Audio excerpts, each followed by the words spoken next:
Hi everyone, my name is Ty, and today I'll be talking about our results on new subset selection algorithms for low-rank approximation, offline and online. And this is based on joint work with David Woodruff.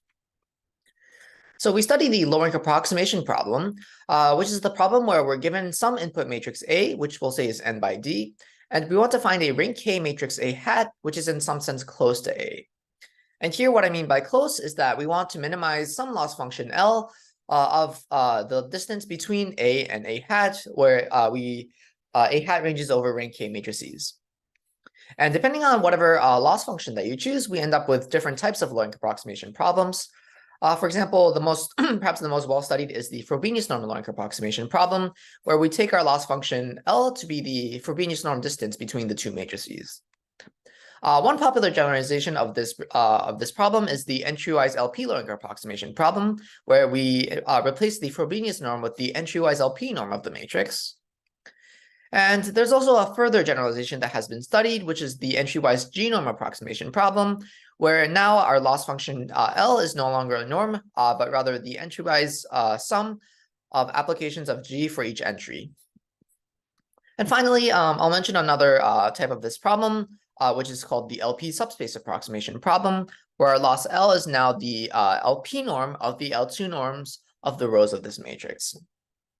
Now, in this work, we're going to be studying the latter two problems, so the entry-wise G-norm approximation problem and the LP subspace approximation problem. So I'll start off by describing our results for this first problem.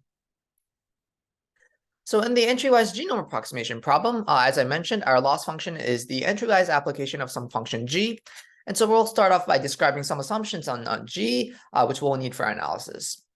So the first property that we'll be assuming is symmetry. So what this means is that G is going to be a symmetric function about the y-axis. So G is only a function of the absolute value of x. The second property that we want is an approximate triangle inequality, which means that when we apply G to a sum of t numbers, then we want this to be upper bounded by the sum of each of applications of G on each of these summands up to a distortion, which I'll denote by ATI of G and T. So this is a property of the function G, as well as the number of numbers T that we're summing over. And finally, the last property that we'll be using is something called linear growth. And what this says is that if y is greater than x in absolute value, then g of y over g of x should be at least y over x in absolute value. So this property is, for example, true for all convex functions. So it's a pretty general property that can be used. So the picture that you should have in mind for this function g is something that looks like the one on the bottom right. So it's, again, symmetric about the y-axis. It's convex in this case, so it satisfies linear growth. And furthermore, it shouldn't be growing too quickly, which gives us a nice approximate triangle inequality. So now let's go back to the low-rank approximation problem. So we have an input matrix A, which is n by d. And our goal is to approximately decompose this as a rank K matrix. So we want to write it as U times V, where U is an n by K matrix and V is a K by D matrix, so that this product is rank K. Now, in general, it turns out that this problem is actually extremely difficult. So it's NP hard in many simple cases, even for the entry-wise LP approximation problem. So we're going to allow for some relaxations of this problem. So what we'll do is we'll consider bicriteria algorithms, which means that we'll allow our approximation to have rank slightly larger than K. And furthermore, we'll allow for approximations, which means that we'll allow for a large distortion away from this optimal value. And furthermore, in this work, we'll be focusing specifically on column subset selection algorithms, which means the following. So we want our left factor, so our U matrix, to be specifically formed by a subset of the columns of the original matrix A. So I'll denote this by A superscript S, where S is some subset of the columns. And furthermore, S is going to have a number of columns which is just slightly larger than K, so that we have a bicriteria approximation. Now, such a result has actually been shown in the past. And so we first described this result by Song, Woodruff, and Zhang from 2019. So their result states that there is actually an efficient algorithm which computes a set S of size k log d columns. So this is just slightly larger than K, such that the quality of this approximation. So if we look at the G norm of A minus A superscript S times X, then this is going to be at most some distortion times the optimal value. where this distortion is going to be O of k times the approximate triangle inequality distortion, ATI, over O of k numbers. So this distortion is, in typical cases, this is going to turn out to be roughly poly k distortion. Now, our result is actually going to be a direct improvement over this result. So what we're able to show is that we can actually improve the analysis of the algorithm of Song, Woodruff, and Zhang by giving a distortion which improves this k dependence to only square root of k. So this is our first main result. Now, I think one of the most interesting aspects about our result is that is in one of our techniques that we use.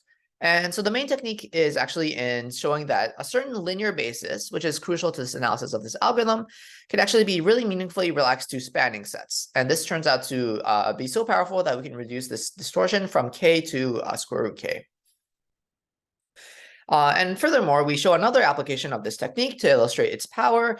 And using this technique, we're actually able to get the first nearly optimal construction of oblivious LP subspace embeddings. So I'll also describe this result after going through this this result for a genome Lorenz approximation. So in order to start describing the analysis and the results, I'll start off by describing the algorithm of Song, Woodruff, and Zhang from 2019. So this is an algorithm for entry-wise genome approximation, and it's actually a very quite a simple and nice algorithm.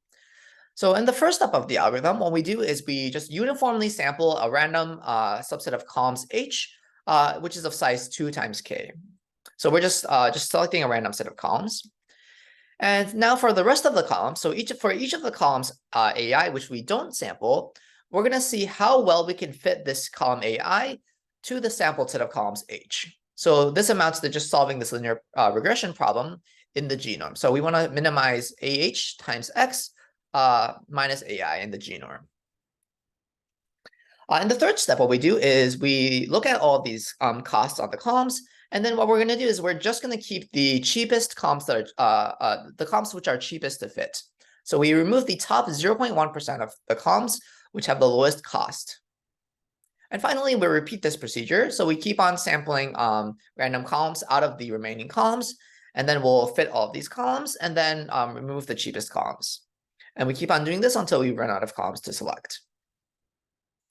Now, in terms of the number of columns that we have selected, note that this procedure terminates after just O of log D rounds, since we're throwing away a constant fraction of columns at each round.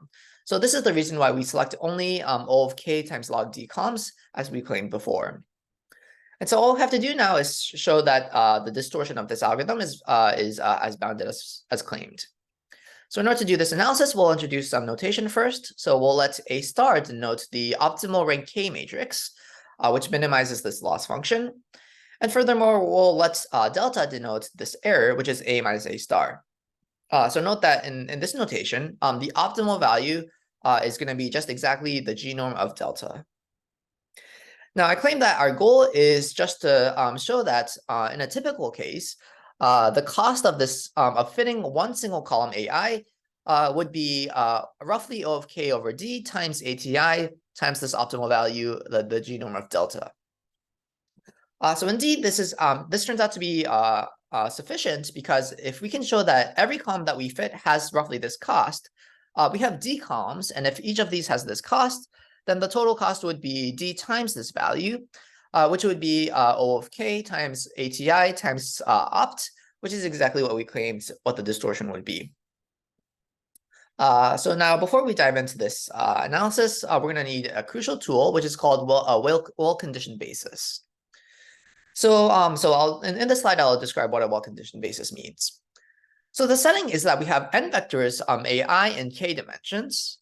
And the construction that we consider is we want to select a subset of k vectors which maximizes the determinants of the matrix formed by this subset of vectors AI. So now let's see what we get out of this construction. So first of all, note that this is a basis in k dimensions, which means that for any AI, we can write this vector in the expansion of this basis with coefficients xj, which are each scalars. And then it turns out that when we use a theorem from linear algebra known as Cramer's rule, then we can show that, in fact, all of these coefficients xj are actually bounded by 1. So said in other words, what this means is that any vector AI, which belongs to this original set of n vectors, can be written in this basis, this well-conditioned basis, with coefficients which are small in L infinity. So if I look at this coefficient vector x, this has L infinity norm at most 1. So this is what this result says. And so now let's go back to our algorithm and see how we can use this result in order to analyze it. So remember that our goal is to bound this cost, this linear regression cost, when we try to fit any column AI with respect to the sampled set of columns H. And for our purposes, we're going to imagine that AI is a random column, since we just want to show this for like a typical column. So we'll start off with this linear regression quantity. And the first thing we'll do is we'll use this well-conditioned basis theorem in order to find a coefficient vector x star such that x star has L infinity norm at most 1. And furthermore, when we look at the k-dimensional vectors, which are given by A star, so A star is remember the optimal rank K solution, then the ith column of A star is going to be exactly equal to A star restricted to the columns of the sample columns H times this coefficient vector. So it's going to turn out that this is going to be true for a typical random column with constant probability. So once we identify this coefficient vector x star, then we can actually immediately upper bound this linear regression cost by the cost of this fixed x star vector. And furthermore, because x star exactly fits the ith column A star to the A star restricted to the columns of H, what this means is that we can replace this quantity exactly with the corresponding quantity when we replace A with delta. So delta is the, remember it's A minus A star, it's the error of the A star matrix. And now what we do is we use the property of G that we assumed. So we use the approximate triangle inequality and linear growth to bound this by this approximate triangle inequality distortion ATI times the sum over each of the 2k plus 1 columns indexed by H and I of the column delta J in the G norm. So this is just a property that this is just using approximate triangle inequality and also linear growth in order to take out this linear coefficient. And now note that each of these coefficients is bounded by 1, so we can actually just throw these out. And finally, it can be shown that this is actually at most a k over d fraction of the total cost times ATI. So this is just a consequence of the fact that we chose a random set of columns, and since we only chose a very small few number of columns, this only accounts for a very small fraction of the total cost. And now, if you compare this quantity with our goal that we wanted to show, then this is exactly what we wanted to show. So this completes a proof sketch of the Song-Woodruff-Zhang algorithm. And this puts us in a place where we can analyze how we can improve this analysis. So in our paper, what we do is we actually show a generalization of this well-conditioned basis to something which we call a well-conditioned spanning set. So we'll describe this result in this slide. So again, we're considering a set of n vectors in k dimensions. So this is exactly the same setup as the well-conditioned basis result that we discussed earlier. And recall that for a well-conditioned basis, what we could do is we could select a set of k vectors such that we can write any vector AI as a linear combination of this basis, such that the coefficient vector has a bounded L infinity norm. Now, what we show instead is that we can actually select a set of vectors of size tilde O of k. So this is just a polylogarithmic factor greater than k. However, we have this improved conditioning guarantee that for any vector AI, we can write this vector in the linear combination of the spanning set such that this coefficient vector x has a L2 norm bounded by roughly O of 1 rather than the L infinity norm. So note that this bound on the L2 norm is much stronger than the L infinity norm, since L2 norms can be much larger than L infinity norms. I'll say a couple of words on the construction of this spanning set. And it actually takes a much different type of approach than this earlier well-conditioned basis approach. So what we consider is something known as a core set for John ellipsoids, which means that in some sense, the set of vectors is intended to approximate the John ellipsoid around this entire set of vectors. But let me not say more about this and defer the result to the full paper.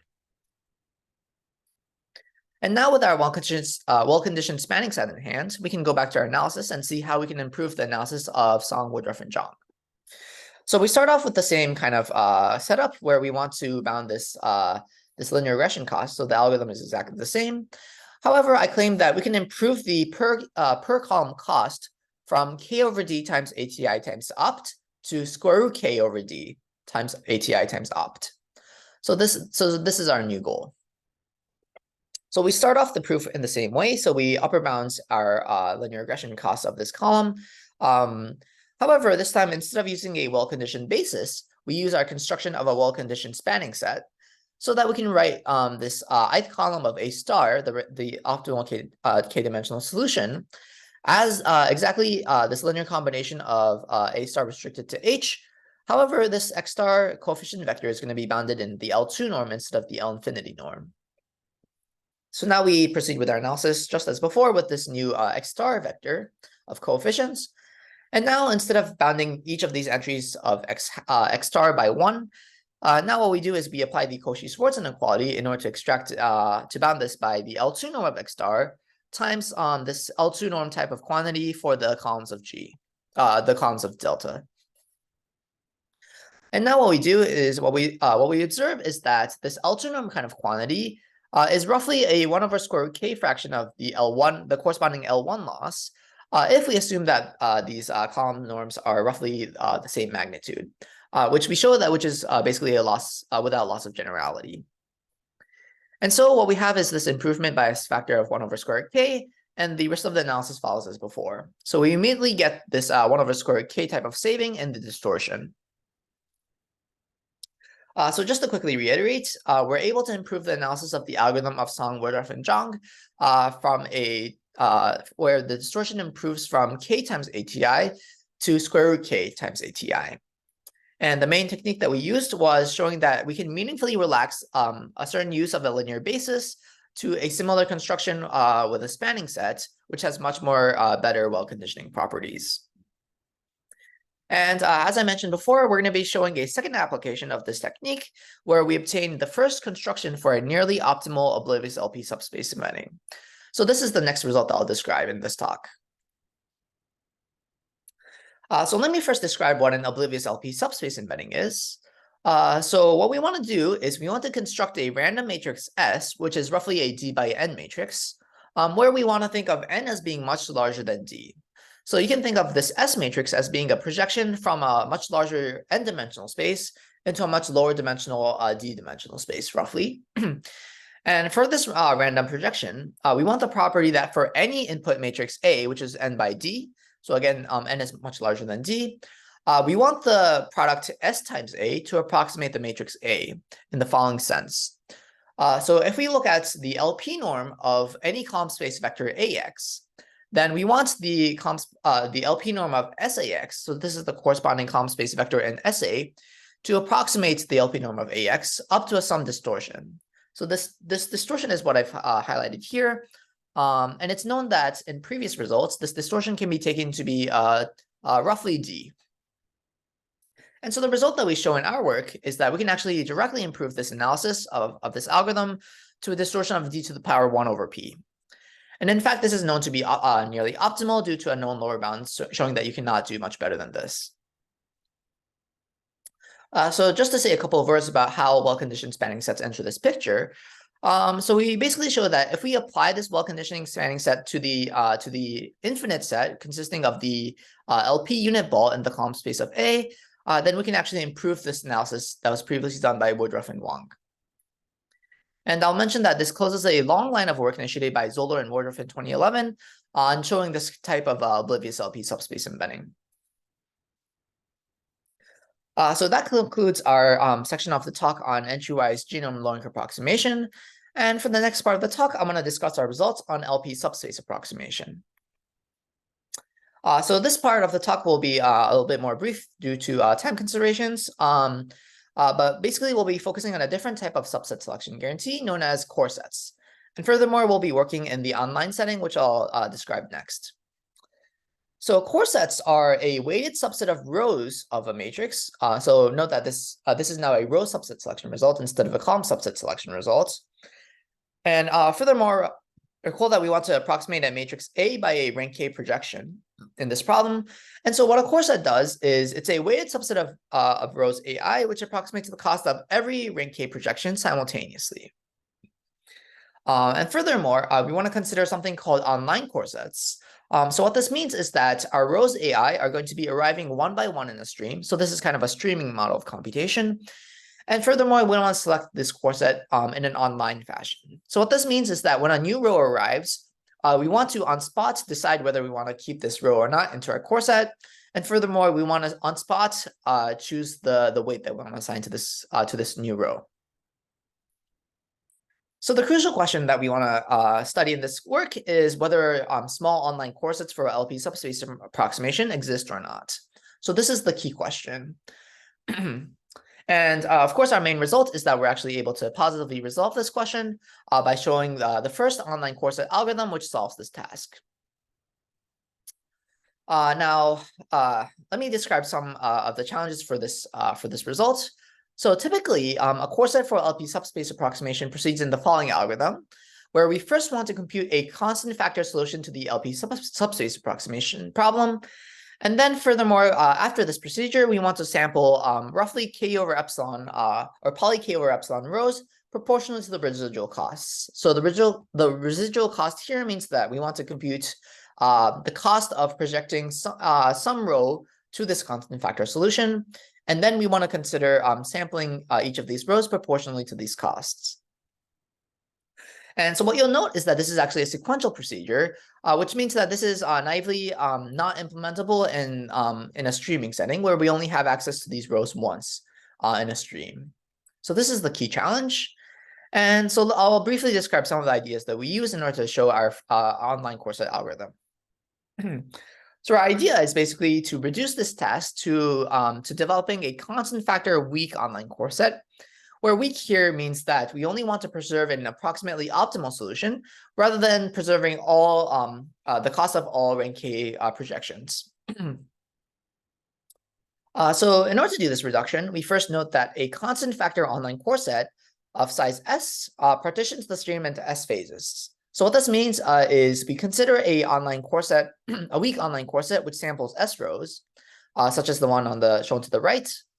And what that means is for each of these sampled rows S, we can consider a phase starting from the sampled row all the way until the next row is sampled.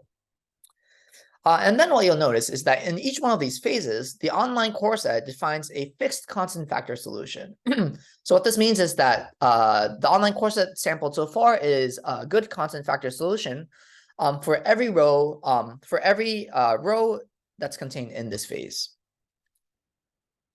And so what this means is that we actually have an access to this constant factor solution, which is fixed so that we can actually still sample proportionally to the residual cost within each of these phases. So this is basically the idea for reducing our task of implementing this core set algorithm using only a constant factor weak online core set. And so now all we have to do is give a construction of this weak online core set, which we show we can do by combining a Johnson-Linden-Strauss type of lemma in addition to an online core set for something called LP subspace embeddings, which we constructed in our previous work, which appeared in SOTA 2023. So to summarize all of our contributions so far, we study a new subset selection algorithms for various types of low-rank approximation problems, both in the offline and online setting.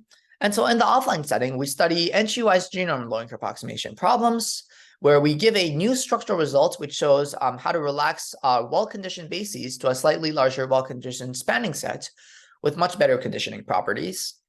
And this allows us to give two results, the first of them being improvement of the distortion for prior subset selection algorithms by a factor of square root k. And furthermore, we also improved the distortion of oblivious LP subspace embeddings from roughly d to roughly d to the 1 over p, which is nearly optimal. And in our second contribution, we study online subset selection algorithms for LP subspace approximation, where we give the first online core set for LP subspace approximation in the streaming setting. And we do this by showing a reduction of this task to constant factor weak online core sets, which we obtain via independent methods. And finally, I'll note that we give a bunch of other applications of our techniques to other problems concerning entry-wise low-rank approximation, as well as online linear algebra and machine learning, which I've listed below. And with this, I'll conclude my talk, and thank you so much for your attention.